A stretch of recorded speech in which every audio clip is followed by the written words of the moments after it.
বেগুন দিয়ে বেগুনের টক ঝাল চাটনি।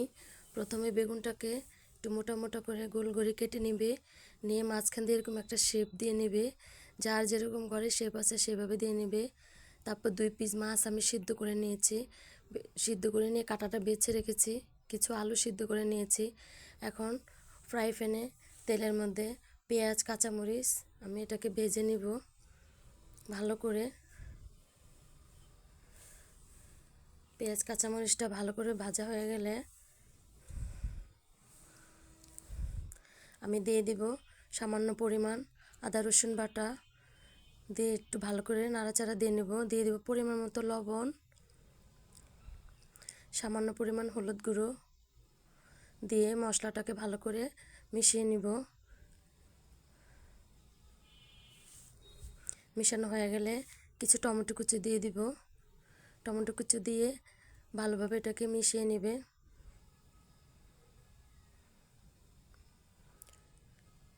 তার মধ্যে দিয়ে দিব আমি যে মাছটা কাটা বেছে রেখেছি, সেই মাছটা দিয়ে দিব।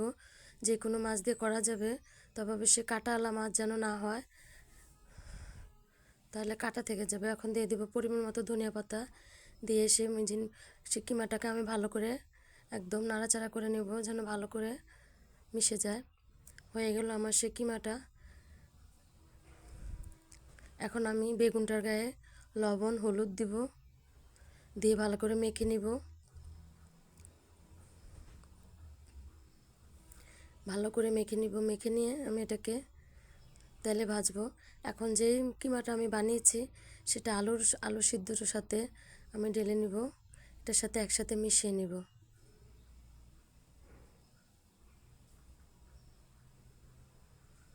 এভাবে মিশিয়ে নেবেন। আমি ঠিক যেভাবে করছি আপনারা ঠিক ওইভাবে করবেন। এই বেগুনের চাটনিটা খেয়ে দেখবেন, অবশ্যই খেতে খুব ভালো লাগে।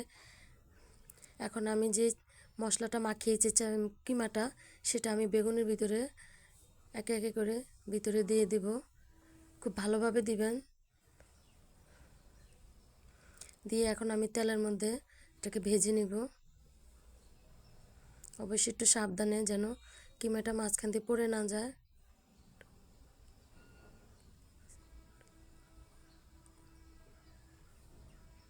দেখেন কি সুন্দর হয়েছে, আপনারা এভাবে করে নেবেন বাসায়। এখন আমি কড়াইতে কিছু তেল দিয়ে দিব, এর মধ্যে কাঁচামরিচ পেঁয়াজ আমি একসাথে বেটে নিয়েছি। এখন মশলাটাকে তেলের মধ্যে একটু ভালো করে নাড়াচাড়া দিয়ে নিতে হবে যেন গন্ধ না থাকে। দিয়ে দিব আদা রসুন বাটা, লবণ, হলুদ, মরিচের গুঁড়ো। এখন এই উপকরণগুলো দিয়ে অবশ্যই ভালো করে মিশিয়ে নেবেন। অল্প পরিমাণ পানি দিয়ে নেবেন যেন মশলাটা আপনার ভালো করে কষে যায়। অবশ্যই মশলাটা ভালো করে কষাবেন, তাহলে খেতে ভালো লাগবে, কোনো গন্ধ করবে না। দিয়ে দেব জিরার গুঁড়ো, ধনিয়ার গুঁড়ো, দিয়ে এখন ভালো করে একটু নাড়াচাড়া করে নেবেন।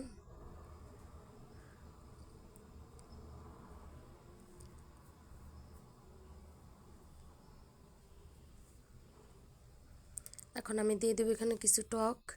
আমি তেঁতুলটাকে ভিজিয়ে গলিয়ে নিয়েছি। গলায় নেওয়ার পরে এখন দিয়ে দিব পরিমাণ মতো টক দিবেন, পরিমাণ মতো মিষ্টি, পরিমাণ মতো ঝাল, তিনটা যেন একই রকম অ্যাকুরেটভাবে হয়, তাহলে খেতে খুব ভালো লাগবে। এখন সামান্য পরিমাণ চিনি দিয়ে দিব।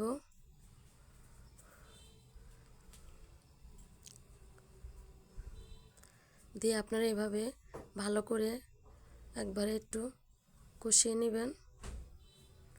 হয়ে গেছে। এখন আমি পরিমাণ মতো পানি দিব, অবশ্য পানি বেশি না, কারণ বেগুনটা ভাজার পরে সিদ্ধ হয়ে গেছে। অল্প পরিমাণ পানি দিবেন। যখন পানিটা উতরে যাবে তখন বেগুনের পিসগুলা হালকাভাবে দিয়ে দিবেন। বেগুনটা মোটা মোটা করে কাটবেন, পাতলা যেন না হয়। বেশি নাড়াচাড়া করা যাবে না, তাহলে ভিতরের পুরটা পড়ে যাবে।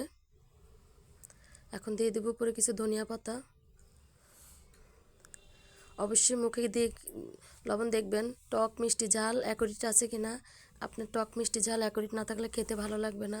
তিনটা যেন পারফেক্ট হয়, তাহলে জিনিসটা খেতে খুবই ভালো লাগবে। ভাত রুটি যে যেটা দিয়ে খেতে পছন্দ করেন। আপনি নেবো?